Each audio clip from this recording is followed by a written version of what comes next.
बहुत समय पहले की बात है।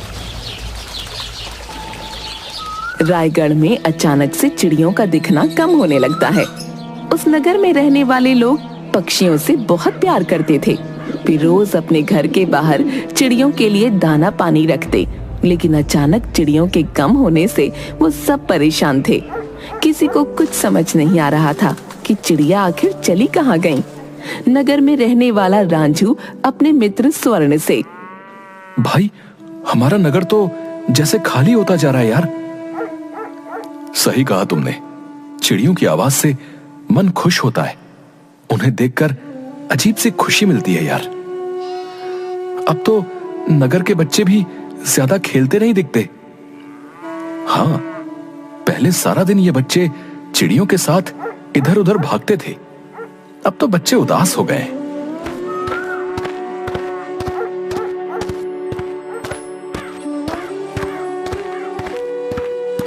हाँ भाई, आजकल तो नगर में हर तरफ यही चर्चा है कि अचानक से चिड़िया कहाँ चली गई। हम सबको जो है कुछ करना चाहिए। भाई भोला, हम क्या कर सकते हैं? तुम बताओ, अगर तुम्हें कुछ समझ आ रहा है तो। अभी तो मेरे पास तुम्हारी बात का कोई जवाब नहीं है भैया, लेकिन मैं इतना जरूर जानता हूं कि कुछ ना कुछ तो करना ही होगा। भोला एक मजदूर था। वो पूरी मेहनत और ईमानदारी के साथ अपना काम करता था। साथ ही वो बहुत दयालु भी था। नगर से चिड़ियों का गायब होना उसे बिल्कुल अच्छा नहीं लग रहा था। सब परेशान थे, पर किसी को कुछ समझ नहीं आ रहा था। रात को भोला अपनी माँ से कहता है, माँ, मैं दूसरे नगर में काम की तलाश में जा रहा हूँ। अगर कोई काम मिल गया तो मुझे वापस आने में समय लग सकता है, इसीलिए जो है तुम अपना ध्यान रखना। अच्छा बेटा, तू यही कोई काम क्यों नहीं ढूंढ लेता? बार बार दूसरे नगर काम के लिए जाता है, कितने कितने दिन वापस नहीं आता। माँ, मैं तो अभी कम उम्र का हूँ, दूसरे नगर जा सकता हूँ, लेकिन हमारे नगर में जो ज्यादा उम्र के लोग हैं वो दूसरे नगर नहीं जा सकते। अगर हम कम उम्र वाले दूसरे नगर में काम करने चले जाएं, तो हमारे नगर में अधिक उम्र के लोगों के लिए ज्यादा काम होगा, समझी? बेटा, तू दूसरों के बारे में कितना सोचता है। माँ, तुमने ही सिखाया है, हमेशा खाने से पहले ये जरूर पता कर लो कि तुम्हारे पड़ोस में रहने वालों ने खाना खाया है या नहीं। हाँ ठीक है, मैं कल सुबह तुम्हारी यात्रा के लिए कुछ खाने का सामान बांध दूंगी। दूसरे दिन भोला अपनी यात्रा के लिए जल्दी ही निकल पड़ता है।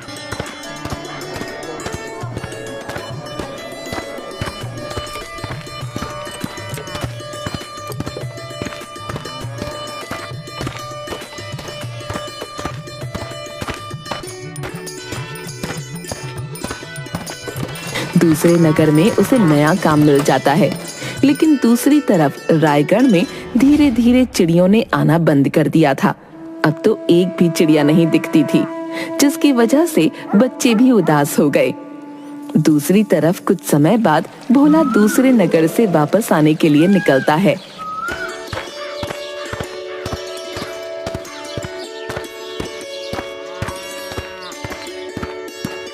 रास्ते में एक जंगल पड़ता था। भोला खुशी खुशी अपने नगर की ओर तेजी से बढ़ रहा होता है। तभी अचानक उसे एक बूढ़े बाबा दिखते हैं।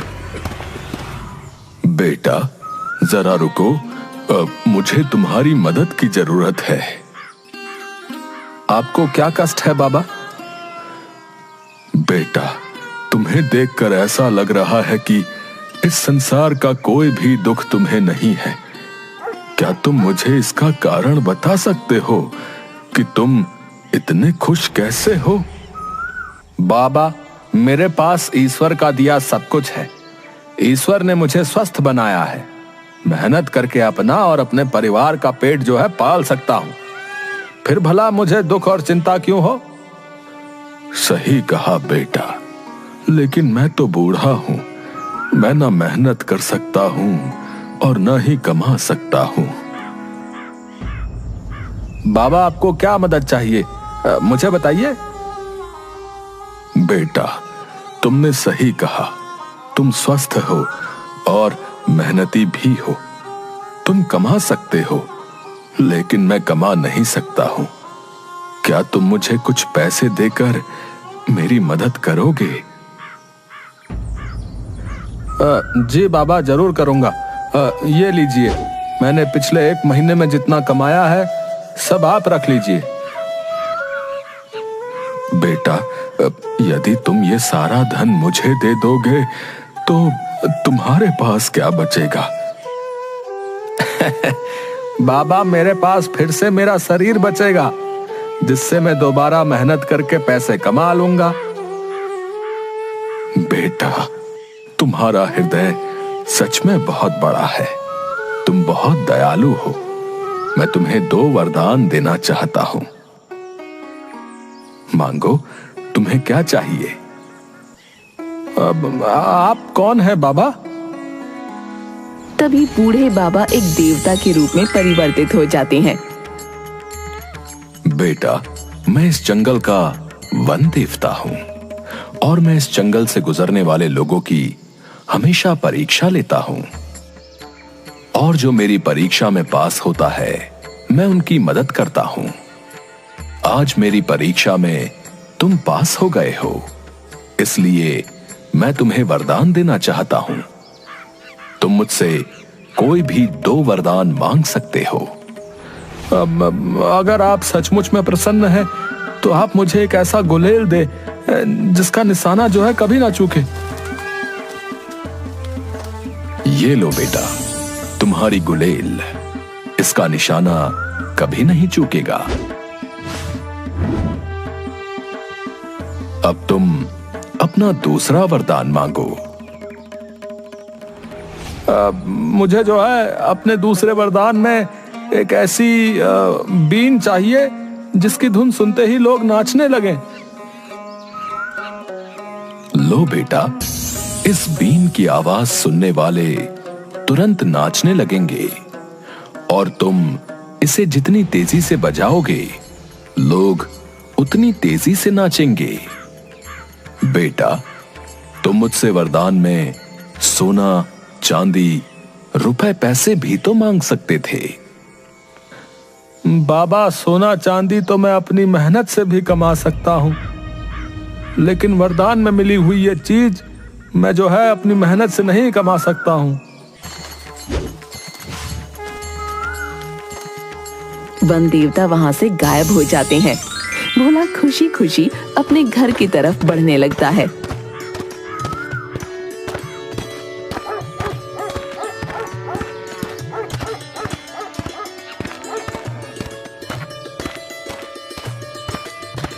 भोला को पशु पक्षियों से बहुत प्यार था। एक दिन, भोला बेटा जल्दी से आकर रोटी खा ले, वरना तुझे काम के लिए देर हो जाएगी। बेटा, जैसे तुझे लगता है तेरे पक्षी भूखे होंगे, वैसे ही मुझे लगता है मेरा बच्चा भूखा होगा। भोला हंसने लगता है। माँ, तुम भी कैसी बातें करती हो? मैं तो बोल सकता हूँ, लेकिन ये बेचारे तो अपनी भूख और प्यास हमें बोलकर नहीं बता सकते, सिर्फ चूं चूं करते रहते हैं। अच्छा बाबा, पहले तू अपने पक्षियों को दाना पानी दे, फिर मैं अपने पक्षी मतलब तुझे रोटी देती हूँ। एक दिन भोला अपने काम की तलाश में बाजार के चौक पर खड़ा होता है। तभी उसकी नजर वहाँ खड़ी मूर्ति पर पड़ती है, जिसके पास पिंजरे में कई तरह के पक्षी कैद होते हैं। कितने सुंदर पक्षी हैं, और ये रंग बिरंगा तोता तो बड़ा ही मन भोला वाला है। न जाने क्यों ये आदमी इन पक्षियों को कैद करके रखता है। हे मेरा बस चले तो मैं इस आदमी के सारे पक्षी खरीद लूं और उन्हें आजाद कर दूं। क्या करूं, मेरे पास इतने पैसे भी तो नहीं है। भोला, आ गए तुम? भोला जी साहूकार जी, मैं आपका ही इंतजार कर रहा था। बताइए कहाँ काम करना है? अब चलो मेरे साथ, मेरे घर पर ही कुछ काम है, लेकिन काम थोड़ा ज्यादा है, तो शायद तुम्हें कुछ दिन वहाँ रुकना पड़े। कोई बात नहीं साहूकार जी, मैं काम पूरा करके ही घर जाऊंगा। आप फिक्र मत कीजिए साहूकार जी। तुम्हारे रहने और खाने की व्यवस्था मैं वहीं पर करवा दूंगा। अच्छा, आपका बहुत बहुत शुक्रिया। भोला साहूकार के घर में काम करना शुरू कर देता है। शाम को साहूकार का बेटा घर वापस आता है। पिताजी, पिताजी, ये देखिए मुझे कितना सुंदर पक्षी मिला है। हाँ बेटा, ये पक्षी तो सच में बड़ा ही सुंदर है, लेकिन तुम्हें ये पक्षी मिला कहाँ से? पिताजी, बाजार की चौक में एक आदमी पक्षियों को बेच रहा था, मैंने वहीं से इसे खरीदा है। अब ये मेरा हुआ। वो तो ठीक है, लेकिन इसका ध्यान रखना, पिछली बार की तरह ऐसा ना हो कि ये भी बिना खाए पिए मर जाए। सही कहा आपने, ये हमेशा यही करता है। बाजार से नए नए पक्षी लेकर आएगा, उन्हें दाना पानी समय पर नहीं देता, फिर वो बेचारे भूख से तड़प कर मर जाते हैं। नहीं नहीं, इस बार मैं पूरा ध्यान रखूंगा। भोला को पक्षियों के भूख से तड़प कर मरने की बात सुनकर बिल्कुल भी अच्छा नहीं लगा। 2-4 दिन बाद साहूकार का बेटा जो नया पक्षी लेकर आया था, वो भी बेचारा बिना दाना पानी के मर गया। भोला को पक्षियों के भूख से तड़प कर मरने की बात सुनकर बिल्कुल भी अच्छा नहीं लगा। साहूकार जी, आपसे एक बात कहूं तो बुरा तो नहीं मानेंगे? हाँ बोलो बोलो भोला, क्या बात है? आप अपने बेटे को समझाते क्यों नहीं? ये कितनी गलत बात है कि वो अपने शौक के लिए पक्षियों को कैद करके रखता है और उनका ध्यान न रखने की वजह से वो बेचारे अपने प्राण त्याग देते हैं। अब क्या बताऊं भोला, हम तो खुद परेशान हैं, लेकिन ये लड़का है कि सुनता ही नहीं। ओ, तुम्हें क्या करना है? ये पक्षी मैंने पैसे देकर खरीदा था। ये जिंदा रहे या मर जाए, इससे तुम्हें या किसी और को कोई फर्क नहीं पड़ना चाहिए, समझे? तुम अपना काम करो और यहाँ से चलते बनो। भोला उदास मन से अपना काम करता है और अपने घर आ जाता है। थोड़ी दूर जाने के बाद ही उसे एक व्यक्ति दिखा जो कुछ परेशान सा एक पेड़ के नीचे खड़ा था और अपनी गर्दन को ऊपर उठाए पेड़ पर कुछ देख रहा था।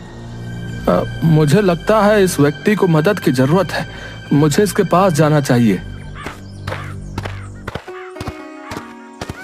सेठ जी, क्या बात है? आप परेशान लग रहे हैं, क्या मैं आपकी कोई मदद कर सकता हूँ? हाँ भाई, तुम मेरी मदद जरूर कर सकते हो। मेरा नाम मूर्ति है और मैं चिड़ियों का व्यापारी हूँ। चिड़ियों को पकड़कर उन्हें बेचना मेरा काम है। ऊपर उस पेड़ पर कितनी सुंदर चिड़ियाएं बैठी हैं। मुझे उस चिड़िया को पकड़ना है। अगर तुम उसे पकड़ने में मेरी मदद करोगे तो मैं तुम्हें मुंह मांगी कीमत दूंगा। भोला मूर्ति की बात सुनकर मन ही मन बहुत गुस्सा हुआ, लेकिन उसने मूर्ति से कुछ नहीं कहा। सेठ जी, अगर आप व्यापारी हैं तो आपके पास तो बहुत सारी चिड़ियाएं होंगी। हाँ, मेरे पास बहुत सारी चिड़ियाएं हैं। मैं रोज 100 से भी ज्यादा चिड़ियाएं पकड़ता हूँ और उन्हें दूसरे नगर में ले जाकर बेच देता हूँ। लेकिन सेठ जी, इतनी चिड़ियाओं का लोग करते क्या है? अरे तुम्हें नहीं पता है? कोई चिड़िया को खाता है, कोई उसे पालता है। सबके अलग अलग शौक हैं, लेकिन मैंने आज तक इतनी सुंदर चिड़िया नहीं देखी। अब तुम देर मत करो और जल्दी से इस चिड़िया को पकड़कर मुझे दे दो। मैं तुम्हें मुंह मांगी कीमत दूंगा। ठीक है, अगर आप मुंह मांगी कीमत देंगे तो मैं अभी उस चिड़िया को नीचे गिराता हूँ। भोला देवता का दिया हुआ गुलेल निकालता है और चिड़िया की तरफ बिना पत्थर लगाए निशाना लगा देता है। चिड़िया पेड़ से नीचे गिरती है। लीजिए सेठ जी, आपकी अद्भुत चिड़िया उस झाड़ी में है, जाइए उसे पकड़ लीजिए। हाँ हाँ, मैं अभी उसे पिंजरे में बंद करता हूँ। हाँ। मूर्ति झाड़ी में घुस जाता है। जैसे ही वो झाड़ी में घुसता है, भोला वन देवता की दी हुई बीन निकालकर बजाना शुरू कर देता है। बीन की धुन कानों में जाते ही मूर्ति नाचने लगा। अरे अरे, मुझे क्या हो रहा है? अचानक से मेरा शरीर अपने आप नाचने के लिए बेचैन क्यों हो रहा है? मूर्ति का शरीर झाड़ियों में लगे कांटों के पौधे से कटने लगा। अरे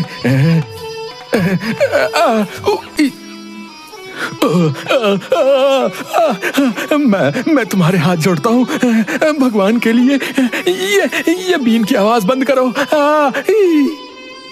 भोला बीन बजाना बंद करने की जगह और जोर जोर से बजाने लगता है। मूर्ति और जोर जोर से नाचने लगता है, जिसके कारण उसका शरीर बहुत ज्यादा घायल हो जाता है और उसके कपड़े भी जगह जगह से फट जाते हैं। मैं तुम्हारे हाथ जोड़ता हूँ, भगवान के लिए ये बीन बजाना बंद कर दो। मेरे पास जितने पैसे हैं वो सब मैं तुम्हें दे दूंगा, लेकिन ये बीन बजाना बंद कर दो। ठीक है सेठ जी, आप बाहर आ जाइए। किसी तरह सेठ झाड़ियों से बाहर निकलता है। अब मुझे सारे पैसे दे दो और मुझसे ये वादा करो कि तुम्हारे पास जितनी चिड़िया कैद है उन सबको तुम आजाद कर दोगे।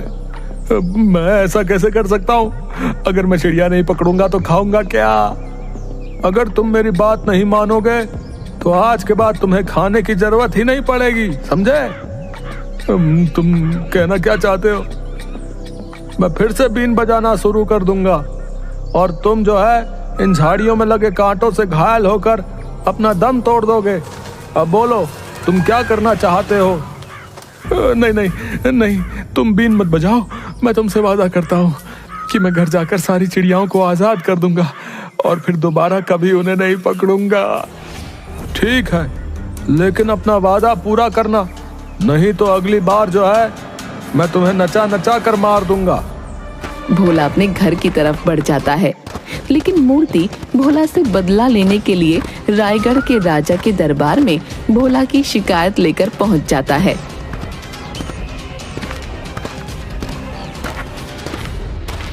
महाराज की जय हो। महाराज, मेरा नाम मूर्ति है। महाराज, मैं तो बर्बाद हो गया। महाराज, आपके राज्य में ऐसा अनर्थ हो रहा है। क्या बात है? साफ साफ बताओ। महाराज, आपके राज्य में मेरे कमाए हुए सोने के मोहरों को लूट लिया गया और मुझे बर्बाद कर दिया गया। आप उसे गिरफ्तार करिए और मुझे न्याय दिलाइए। क्या नाम है उसका? बताओ। महाराज, मैं उसका नाम तो नहीं जानता, लेकिन वो रायगढ़ नगर की तरफ ही आया है और उसके पास एक गुलेल और बीन है जिसके बजने से शरीर अपने आप नाचने लगता है। वो एक जादुई बीन है। ठीक है, तुम अपने घर जाओ और हम उस लुटेरे को पकड़वाने के बाद तुम्हें खबर करवा देंगे, तब तुम यहां आ जाना। महाराज अपने मंत्रियों को आदेश देते हैं और वो मूर्ति के बताए हुए वेशभूषा वाले व्यक्ति को ढूंढने लगते हैं और जल्द ही भोला को ढूंढकर महाराज के सामने पेश भी कर देते हैं और मूर्ति को भी राजमहल में बुला भेजा जाता है। महाराज, मेरा क्या कसूर है? अपनी जुबान बंद करो। महाराज, यही है वो दुष्ट, इसे तुरंत जेल में डलवा दीजिए। इसने ही मेरे जीवन भर की कमाई को मुझसे लूट लिया। क्या मूर्ति जो कह रहा है वो सच कह रहा है? तुमने इससे जबरदस्ती इसका सारा धन छीन लिया? नहीं महाराज, ये झूठ बोल रहा है। इसने अपनी स्वेच्छा से सारा धन मुझे दिया था। नहीं महाराज, ये झूठ बोल रहा है। इसने मुझसे मेरा सारा धन छीन लिया। महाराज, इस भोला को गिरफ्तार करने के बाद हमने जब इसके घर की तलाशी ली थी तो इसके घर से ये गुलेल और बीन के साथ सोने के सिक्कों की एक पोटली मिली। महाराज, यही है मेरी पोटली, मेरे जीवन भर की कमाई। भोला, तुम्हें शर्म नहीं आती? ऊपर वाले ने तुम्हें इतना अच्छा शरीर दिया है, तुम्हें तो मेहनत करके पैसे कमाने चाहिए, ना कि लोगों से छीन कर। तुम्हें पता नहीं लूटपाट करने की इस राज्य में क्या सजा मिलती है? महाराज, मैंने कोई पैसे नहीं छीने। ये झूठ बोल रहा है। ये थैली मुझे इसने अपनी स्वेच्छा से दी थी ताकि मैं बीन बजाना बंद कर दूं। नहीं महाराज, ये झूठ बोल रहा है। आप ही बताइए कि बीन की इतनी मधुर आवाज किसे कैसे बुरी लग सकती है, और अगर किसी को आवाज अच्छी नहीं भी लगे तो भी कोई भला इतने पैसे क्यों देगा बीन की आवाज को बंद करने के? राजा को मूर्ति की बात सही लगती है कि भला कोई बीन की आवाज को बंद करने के लिए किसी को इतने पैसे क्यों देगा? और उन्होंने भोला को दोषी करार दिया और आदेश दिया। भोला ने हमारे राज्य में चोरी करने की गुस्ताखी की है, इसलिए उसे आज से 3 दिन के बाद फांसी पर लटका दिया जाए, ताकि नगर में दोबारा कोई चोरी करने की हिम्मत न करे। 3 दिन बाद भोला को फांसी पर लटकाने की सजा देने के लिए उसे नगर के चौक पर ले जाया गया। उस समय वहां पर मूर्ति भी था और मन ही मन खुश हो रहा था कि उसे उसके पैसे भी वापस मिल गए और उसने भोला को सबक भी सिखा दिया। लेकिन फांसी पर लटकाने से पहले उस व्यक्ति से उसकी आखिरी इच्छा पूछी जाती है, इसलिए भोला की भी अंतिम इच्छा पूछी गई। भोला, तुम्हारी कोई अंतिम इच्छा है तो तुम बता सकते हो, वो जरूर पूरी की जाएगी। हुजूर, मैं मरने से पहले जो है आखिरी बार थोड़ी देर अपनी बीन बजाना चाहता हूँ। राजा कुछ कहता उससे पहले ही मूर्ति बोल उठा। नहीं नहीं महाराज, उसे बीन बजाने की आज्ञा बिल्कुल ना दी जाए, वरना अनर्थ हो जाएगा। तुम शांति से खड़े रहो, क्योंकि मरने वाले की अंतिम इच्छा पूरी करना कानून का फर्ज होता है। सिपाहियों, जाओ और भोला की बीन उसको वापस कर दो। सिपाही भोला की बीन उसे लाकर देता है और भोला बीन बजाना शुरू करता है। राजा के साथ साथ वहाँ मौजूद सारे लोग नाचने लगे और जैसे जैसे भोला ने बीन बजाना तेज किया, सब तेजी से नीचे कूदने लगे। ईश्वर के लिए तुम ये बीन बजाना बंद कर दो। अगर तुम ये बीन बजाना अभी तुरंत बंद कर दोगे तो मैं तुम्हें प्राण दान दे दूंगा। अब बताओ सेठ, मैंने तुम्हारी पैसों की थैली छीन कर ली थी या तुमने स्वेच्छा से मुझे थैली दी थी? मुझे माफ कर दो, मैं तुम्हारे हाथ जोड़ता हूँ, बस ये बीन मत बजाना। मैंने वो थैली अपनी स्वेच्छा से तुम्हें दी थी। इस दुष्ट मूर्ति को अभी कैद खाने में डाल दो। महाराज, मुझे माफ कर दीजिए, मैं इसी लायक हूँ। आप मुझे कारागार में डाल दीजिए, परंतु इस बीन की आवाज से बचा लीजिए। महाराज, इसने सिर्फ पैसों की थैली ही नहीं दी थी, इसने मुझे यह वादा भी किया था कि इसके पास जितने भी पक्षी हैं उन सबको ये मुक्त कर देगा।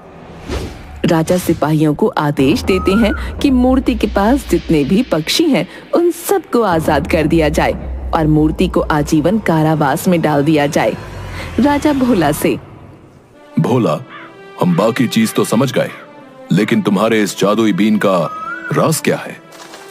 भोला महाराज को वन देवता के दिए वरदान के बारे में बताता है।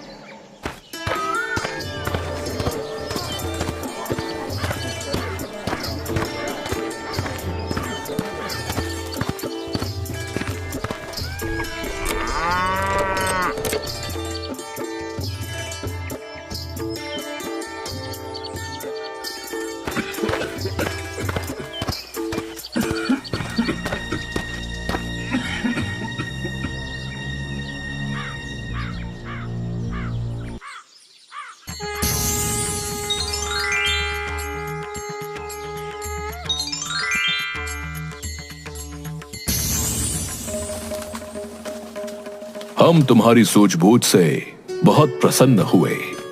अगर तुम चाहते तो वन देवता से अपने लिए सोना चांदी, धन, वैभव कुछ भी मांग सकते थे, लेकिन तुमने अपने बारे में नहीं सोचकर पूरे नगर के बारे में सोचा, पक्षियों के बारे में सोचा। इसलिए हम तुम्हें अपने राज्य में मंत्री का पद देते हैं। महाराज, आपका बहुत बहुत धन्यवाद। महाराज, पशु पक्षियों की रक्षा करना हमारा कर्तव्य बनता है, लेकिन जो है उन्हें कैद में रखकर नहीं, उन्हें उनकी आजादी देकर। मैंने जो किया सिर्फ ये सोचकर किया कि हमें भी तो अपनी आजादी पसंद है। उस दिन के बाद रायगढ़ में फिर से पहले की तरह चिड़ियों की और उनके साथ साथ बच्चों की आवाज भी गूंजने लगी।